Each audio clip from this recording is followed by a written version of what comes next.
Assalamualaikum warahmatullahi wabarakatuh. Salam sejahtera bagi kita semua.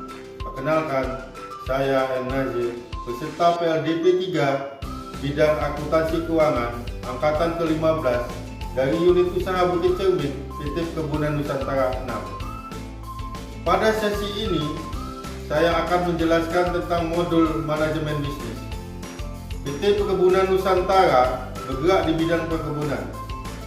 Apa itu usaha perkebunan?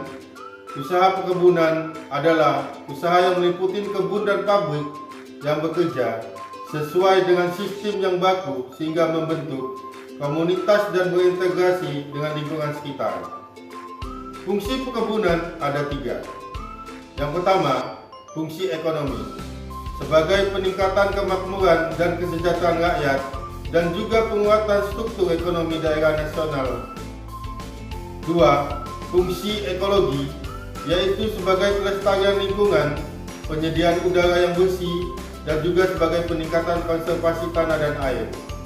Fungsi ketiga, fungsi sosial budaya sebagai perekat dan pemersatu bangsa dalam hal pengembangan wilayah. Di dalam menjalankan bisnis perkebunan, permasalahan yang sering terjadi di lapangan adalah sebagai berikut. 1. Produksi dan kualitas produk pada perkebunan masih rendah. 2. Sentra produksi perkebunan tersebar di daerah. 3. Persaingan bahan baku yang relatif kurang sehat. 4. Produksi pengolahan on-farm yang belum berkembang.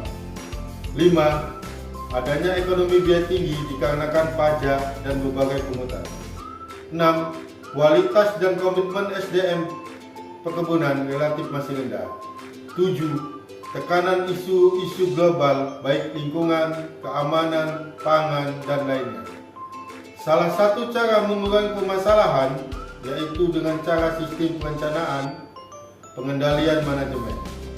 Di dalam sistem ini, antara perencanaan, proses, strategis, penganggaran, pencatatan, dan pertanggungjawaban dalam menjalankan organisasi terintegrasi sehingga perusahaan dapat mencapai tujuan secara efektif dan efisien. Perencanaan ditujukan untuk dapat menjawab pertanyaan berikut: apa, siapa, kapan, bagaimana, dan mengapa. Tujuan perencanaan adalah menetapkan arah, mengurangi ketidakpastian, mengurangi tindakan yang sia-sia dan kegiatan langkap, serta menetapkan standar yang digunakan dalam pengendalian. Sumber perencanaan terdiri dari kebijakan pucuk pimpinan, hasil pengawasan, kebutuhan masa depan, inovasi baru, inisiatif dari dalam dan luar organisasi. Beberapa manfaat perencanaan membantu para manajer untuk berorientasi kepada masa depan, akan meningkatkan koordinasi dalam pengambilan keputusan. Perencanaan akan menekankan pada tujuan organisasi. Kita harus mengetahui fungsi-fungsi manajemen yang ada di perusahaan, yaitu P, O, A, dan C. P adalah planning atau yang disebut juga dalam perencanaan. Contohnya tertuang di dalam EJP, EKAP, EKO, dan lain-lain. O adalah organizing atau pengorganisasian. Contohnya tertuang di dalam job description perusahaan. A adalah acting atau yang disebut juga dengan pergerakan. Contohnya menggerakkan seseorang menjalankan tugas dengan baik dan benar. C adalah controlling atau yang disebut juga dengan pengendalian. Contohnya adalah termuat di dalam laporan manajemen dan pengawasan biaya. Salah satu prinsip dasar perencanaan, bagaimana keputusan penting diambil yang akan mempengaruhi keadaan perusahaan untuk jangka panjang. Keputusan yang diambil pasti melalui decision making atau suatu proses memilih alternatif terbaik dari serangkai alternatif keputusan untuk mencapai hasil yang diinginkan. Di dalam pengambilan keputusan ada 3 pandangan.